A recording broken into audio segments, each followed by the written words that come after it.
The name of this book is Miss Nelson Has a Field Day. When you hear this sound, you'll know it's time to turn the page. Now, let's begin. For some weeks now, gloom had blanketed the Horace B. Smedley School. No one laughed or threw spitballs. No one even smiled. Miss Nelson was worried. Everyone was down in the dumps. Even the cafeteria ladies had lost their sparkle. Mr. Blandsworth was so depressed he hid under his desk. "It's the worst team in the whole state," he said. And it was true. The Smedley Tornadoes were just pitiful. They hadn't won a game all year. They hadn't scored even a single point. And lately they seemed only interested in horsing around and in giving Coach the business. "Why practice?" they said. "We'll only lose anyway." "We're in for it now," said old Pop Hansen, the janitor. "The big Thanksgiving game is coming up, and the werewolves from Central are real animals.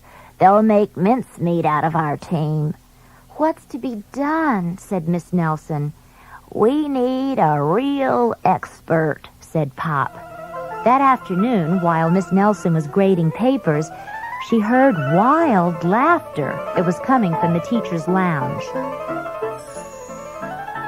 Coach Armstrong had cracked up. "I'll make us a fresh pot of coffee," said Miss Nelson. When Coach had calmed down, Miss Nelson took him home in a taxi. "You need a nice long rest," she said. The next day it was announced over the PA that Coach Armstrong would be out for a long time with the measles. "Who will take his place?" said the kids. When Miss Nelson passed by Lulu's after school, a serious discussion was going on. "We need someone who can really get the team into shape for the big Thanksgiving game," said one kid. "Someone who knows how to get results. It's too bad Miss Viola Swamp isn't around," said another. "Who?" said a kid who was new in town. "You've never heard of Viola Swamp?" said the first kid. "The meanest substitute in the whole wide world? She's a real witch.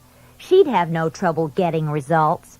Mr. Blandsworth happened to overhear. He said. Said Miss Nelson, and she wasted no time getting home. After rummaging around in her closet, she found what she was looking for, an ugly black sweatsuit. Then she made an important phone call. "I'll be right there," said the voice at the other end. The next day, Mr. Blandsworth announced that there would be football practice as usual. "Whoever it is," said the guys, "let's really give him the business." The doors to Coach's office flew open, and out stepped a lady in an ugly black dress.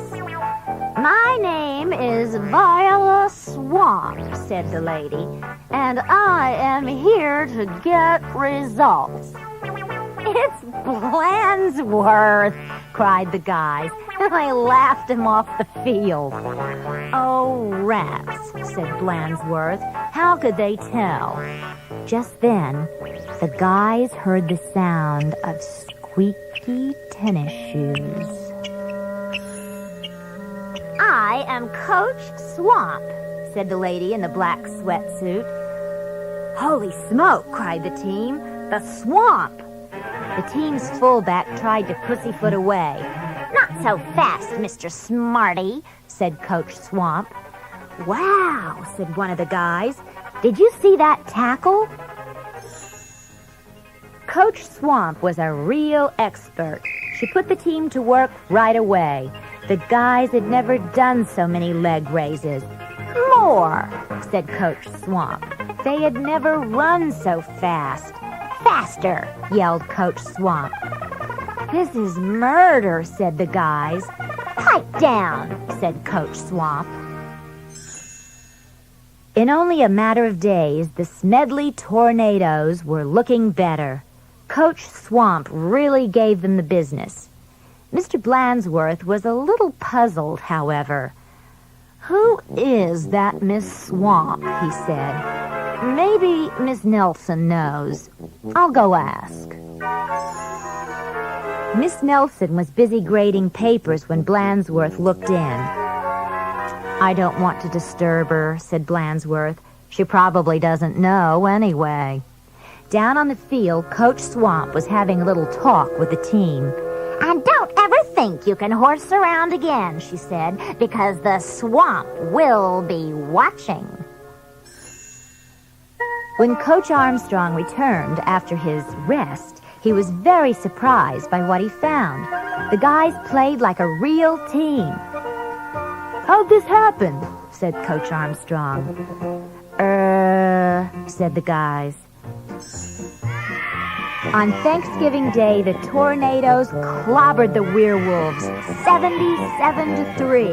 It was a great day for the Horace B. Smedley School. Mr. Blandsworth treated the whole team to hot dogs at Lulu's. Miss Nelson went home tired and happy.